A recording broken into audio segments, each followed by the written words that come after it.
देखिए, हिमाचल प्रदेश एक तरह से वर्तमान सरकार के कारण में, वर्तमान सरकार के नेतृत्व में फाइनेंशियल इमरजेंसी तक पहुँच गया। जब ऐसी स्थिति आती है कि सैलरी डेफर करनी पड़े, सैलरी रोकनी पड़े, तो समझ लेना चाहिए कि प्रदेश में आर्थिक स्थिति इस कदर खराब हो गई है, अब संभालने की गुंजाइश उसमें बहुत कम है।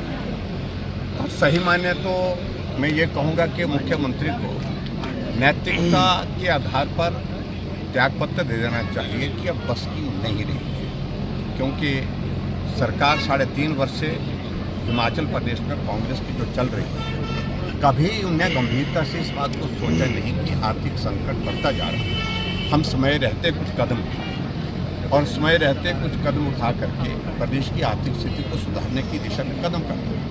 6 CPS बना के कैबिनेट दर्जे के साथ, एडवाइजर बना के कैबिनेट दर्जे के साथ, advocate general, additional advocate general, deputy advocate general जो है वो दनदना रहे हैं, लेकिन उसके बावजूद फैसले सरकार के खिलाफ हो रहे हैं।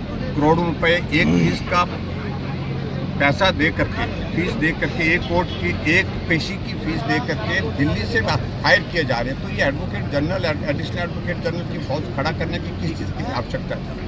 चेयरमैन को हमारी सरकार के दौरान जो है 30,000 रुपये मिलता था, इनने 1.5 लाख रुपए कर दिए। ऐसे में अब स्थिति ये आ गई कि मुख्यमंत्री संदेश देने की कोशिश कर रहे हैं कि मंत्रियों के, मुख्यमंत्री के और उसके बाद जो IAS ऑफिसर्स हैं उनकी सैलरी में उनको डेफर किया जाए, MLAs की। तो इससे मैं देख रहा था कि बहुत नेग्लिजिबल अमाउंट, बहुत थोड़ा अमाउंट जो है उससे बच पाएगा, लेकिन आप सिर्फ अपनी रिस्पॉन्सिबिलिटी को, फाइनेंशियल लायबिलिटी को ट्रांसफ़र कर रहे हैं। 6 महीने के बाद क्या होगा? 6 महीने के बाद आप इसको बंद नहीं कर पाएंगे और 6 महीने के बाद फिर आप बोलेंगे कि हालात अच्छे नहीं है, फिर 6 महीने के लिए डेफर करेंगे और आने वाले समय के लिए सरकार के लिए संकट पैदा करके जाएंगे, क्योंकि ये भी एक बहुत बड़ा अमाउंट तब तक ये हो जाएगा। जयराम जी, गारंटियाँ पूरी नहीं कर पाई है और पश्चिम बंगाल चुनाव में या फिर असम में भी लगातार वहाँ पे वादे पूरे करने या गारंटियाँ पूरी करने के जो दावे मुख्यमंत्री द्वारा किए जा रहे हैं, सर उसको किस तरह से देखते हैं? तो हम इस बात को हमेशा कहते रहते हैं कि मुख्यमंत्री झूठ बोलते हैं। झूठ चुनाव से पहले भी बोला, झूठी गारंटियाँ दी, और सत्ता में आने के बाद जब गारंटियाँ पूरी आप करने की स्थिति में नहीं है तब भी आप झूठ बोल रहे हैं। प्रदेश के अंदर झूठ बोलते हैं, देश के अंदर झूठ बोलते हैं, और आप अंदाज़ा लगाइए कि हिमाचल प्रदेश में कौन सी गारंटी पूरी? एक भी गारंटी 10 में से पूरी नहीं हुई, और इसलिए अब पोल खुल चुकी है। निश्चित रूप से आने वाले समय को जड़ से उखाड़ फेंकेंगे कांग्रेस पार्टी की।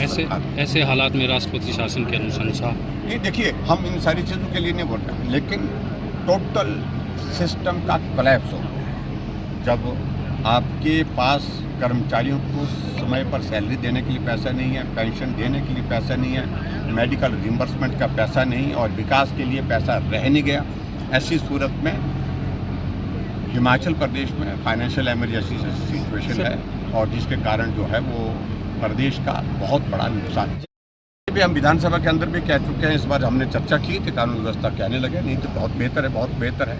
अरे, चंबा में मर्डर होता है, एक नौजवान के शरीर के 8 टुकड़े करके उसको दफन कर दिया जाता है।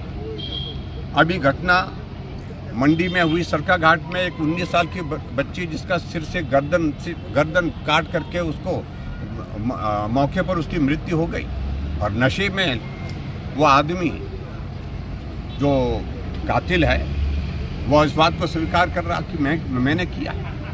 ऐसी सूरत में सरकार के पास जवाब क्या है? गोलियां चल रही है, ऊना में दिन दिहाड़े गोली चलती है, और गोली चल करके वहाँ नौजवान की मौत होती है, लोगों को तलवारों से काट दिया वहाँ। तो ठीक है जयराम जी, महिला